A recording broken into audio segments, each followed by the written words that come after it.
এই লাল পাড় সাদা শাড়ি পরে কোথায় যাচ্ছি সেটা কি তোমরা গেস করতে পারছো? দাঁড়াও, একটু বাদেই সেটা তোমরা দেখতে পাবে যে আমি কোথায় গেছিলাম। আর যাওয়ার পথে খেয়ে নিচ্ছিলাম একটু ডাব, যেহেতু সেদিনকে প্রচন্ড হিউমিডিটি ছিল, গরম লাগছিল ভীষণ। তো এবার বলি আমি সেদিন কোথায় যাচ্ছিলাম। দিনটা ছিল হচ্ছে বিপত্তারিণী পুজোর দিন। আর আমি চলে গেছিলাম এই যে টুম্পা কাকিমাদের বাড়ি। টুম্পা কাকিমা হলো আমার শাশুড়ির ফ্রেন্ড। কাকিমা বললো আমি যাওয়ার একটু আগে থেকেই পুজোটা সবে শুরু হয়েছে। তারপর পুজো শেষে প্রসাদও খেয়ে নিলাম। আর আমার সেদিনকে একটুখানি বাড়ি আসার কথা ছিল বলে ওখান থেকে চলে এলাম সোজা বাড়িতে।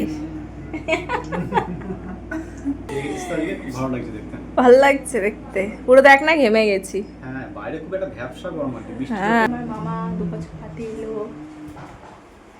ঠিক আছে, এবার ফ্রেশ হয়ে তারপরে আবার কথা হচ্ছে। ভালো না? আর এখানে আমার দিদা আমাকে চিনতে পারছে না এখনো, যদিও কাউকেই সেরকম চিনতে পারে না। তারপর দুপুরবেলায় ফ্রেশ হয়ে মামার সাথে অনেকক্ষণ গল্প করলাম। আর সন্ধ্যেবেলা সায়ন্তন এসেছিল বাড়িতে সিঙ্গারা নিয়ে। এখন আমি করছি মাংস রান্না, কারণ মামা এসছে। মামাকে আমি তাই জন্য নিজের হাতে মাংস বানিয়ে খাওয়াবো।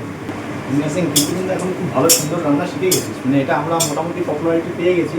তো আজকে আরেকবার চাখা হয়ে যাবে আর কি।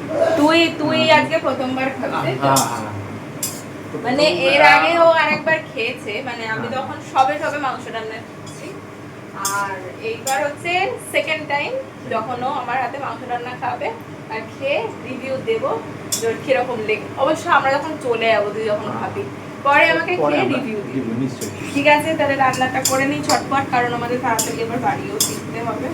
রাত হয়ে যাবে, আজকে বাইক নিয়েও আসেনি, কারণ এমনিতেই বর্ষাকাল তো বাইক নিয়ে এলে খুব অসুবিধা হয়ে যায় বাইরে বেরোলে। তার জন্য আমরা ট্রেনে করেই বাড়ি ফিরবো, তাই তারা পুরো আরো। আর এখানে আমার মা আবারও দিদাকে চেনানোর চেষ্টা করছিল আমাকে। তারপর রান্না হতে হতে ওই টাইমে আমি মামা আর মা অনেকক্ষণ গল্প করলাম। মাংস অলমোস্ট আমার রান্না করা হয়ে গেছে। তারপর আমরা ডিনার করে নিলাম। আর ডিনারে ছিল ভাত, পোস্তর বড়া আর চিকেন কষা।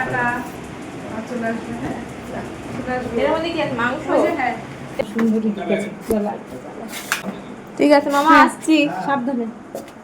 এই যে সুন্দরী, আমাদের সুন্দরী রমণী। আর এবার তোমরা আমার মাংস রান্নাটা কেমন হয়েছিল সেই রিভিউটা মামার কাছ থেকে শুনে নাও।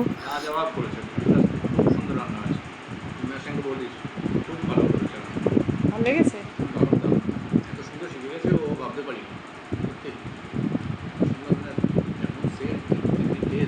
আমার যে ভালো লেগেছে রান্নাটা, এতেই আমার রান্না করাটা সার্থক সেদিনকে। ভিডিওটা ভালো লেগে থাকলে একটা লাইক করে দিও, কমেন্ট করে দিও, আর আমার চ্যানেলটাকে সাবস্ক্রাইব করতে ভুলো না।